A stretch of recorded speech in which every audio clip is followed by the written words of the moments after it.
This is a multi-part topic, biconditionals. If and only if, and it's our second type of conditional that we have.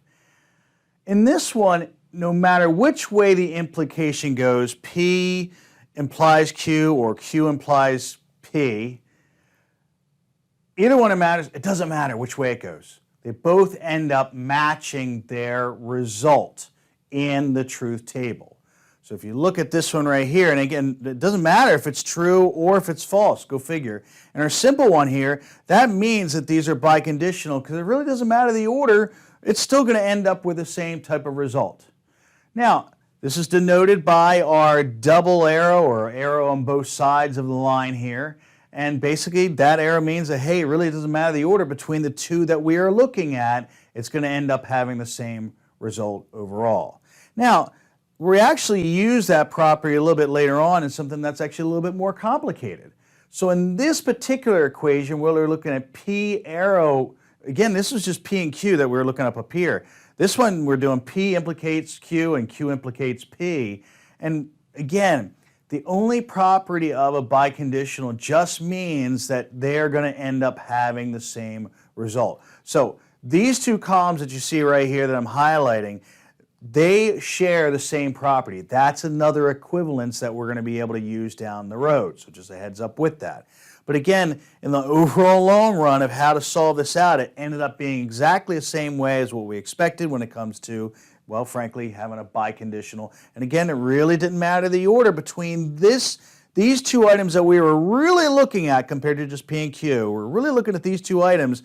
We had two items that were biconditional in that. Now, by the way, notice not everything is biconditional in this. We have a couple of other items that are in here that, frankly, well, they didn't match up.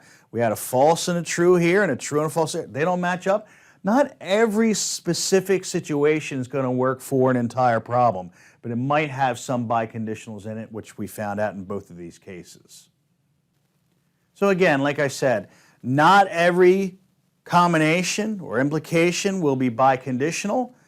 Some are going to use that simple part of just P and Q, and then some are going to use some other items like that P implies Q in the second one. It's going to be a little bit more complex. There's going to be very different combinations. Again, the only thing that you're looking for is if they happen to have the same type of output for their result, then yes, that's a biconditional. And again, it can be, on this one, it can be false and false. This one happened to have two trues. There actually wasn't a combination of false and false in the second one, so, well, it's just the way it was. But we still have two biconditionals because of the matching trues from them. So here's a again, another common example that you're going to see out there, and that's if you, well, frankly, P is you can take a flight, and then Q is if you buy a ticket. So really, as long as you have one or the other, then you should be able to go ahead and, well, take care of that flight and take off. That's exactly what this is saying. Notice the highlighted blues areas there. It's telling you those are true. Well, they match up in both situations when I switch P and Q. Notice there's P and Q here, and then Q implies P. We still end up having the same result. So these two items that are frankly being highlighted right now, then we have a biconditional for that particular scenario.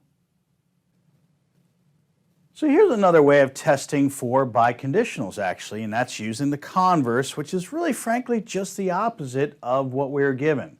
So here in this logical statements, P implies Q, normal setup, but we can do a converse, and notice the overall positioning of P and Q is just swapped.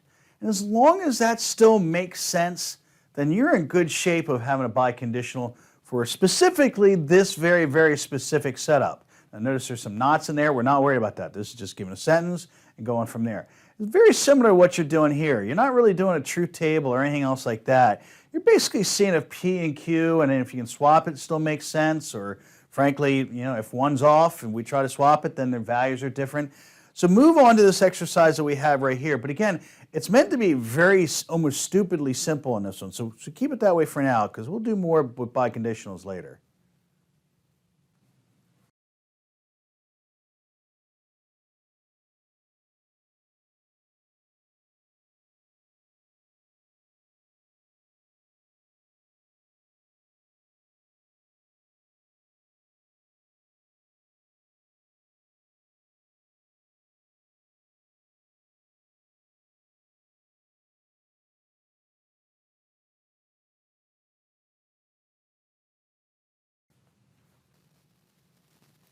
For this biconditional problem, we're just doing very simple variables of P and Q, very similar to the first kind of truth statement, truth table that you saw when it came to biconditionals. So this is true and this is true, and because they end up having the same overall value set, then it is set up for a biconditional.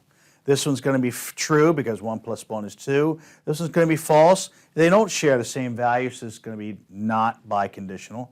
And then the last two, especially C, that's false, and, well, if monkeys can fly, that's false, okay? Both of those are false. I know this is weird. Both of those are false, but they share the same, even if they're false, the same output. So yes, that is biconditional because, again, they share the same result and match the same result.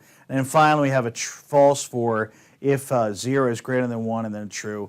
We know because they're not matching in their overall result, then it's not going to be, it's going to be false for overall setup for a biconditional.